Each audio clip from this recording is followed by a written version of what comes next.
நேற்று தமிழ்நாட்டில் ரகசியமாக ஒரு மீட்டிங் நடந்திருக்கு. நீங்கள் நினைக்கிற மாதிரி ஒன்றும் பெரிய லெவல் மீட்டிங் இல்லை. போன ஆட்சியில் முதலீட்டாளர்களை சந்திக்கிறத சொல்லுவாங்க இல்லையா, அதே மாதிரி இந்த ஆட்சியிலையும் முதலமைச்சர் திரு சி ஜோசப் விஜய் அவர்கள் முதலீட்டாளர்களை சந்திச்சிருக்காங்க.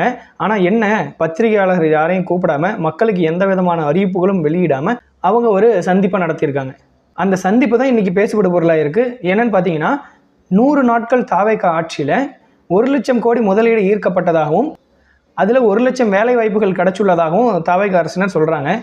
தொழில்துறை அமைச்சர் கீர்த்தனா அவர்கள் சொல்கிறாங்க.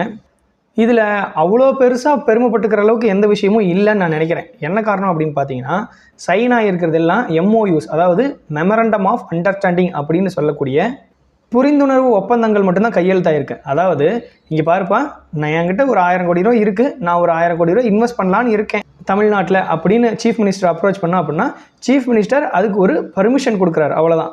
ஆனால் இதுக்கப்புறமா தான் அந்த தொழில்துறை நிறுவனங்கள்லாம் எந்த இடத்துல பண்ணலாம், இந்த இடம் நமக்கு செட் ஆகுமா, நம்ம தயாரிக்கக்கூடிய பொருட்கள்லாம் சந்தைப்படுத்த முடியுமா, மற்ற ஏதேனும் உள்ளூர் பிரச்சனைகள் ஏதாச்சும் இருக்கா அப்படிங்கிறதெல்லாம் ஆராய்ஞ்சு முடிச்சதுக்கப்புறமா தான் முதலீடு பண்ணுறதுக்கான ஸ்டெப்ஸை எடுப்பாங்க.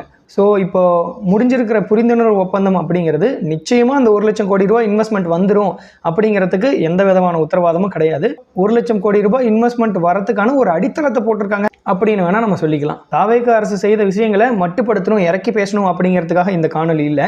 மக்களில் பாதி பேர் 1 லட்சம் கோடி ரூபாய் ஏற்கனவே வந்துருச்சு, 1 லட்சம் பேருக்கு வேலை வாய்ப்பு கிடைச்சிருச்சு அப்படின்னு நினச்சிட்டு இருக்கிறாங்க. அந்த புரிதலை கொஞ்சம் சரியான புரிதலாக தெளிவாக்கணும் அப்படிங்கிற நோக்கத்தில் இந்த காணொலியை நான் பதிவிடுறேன்.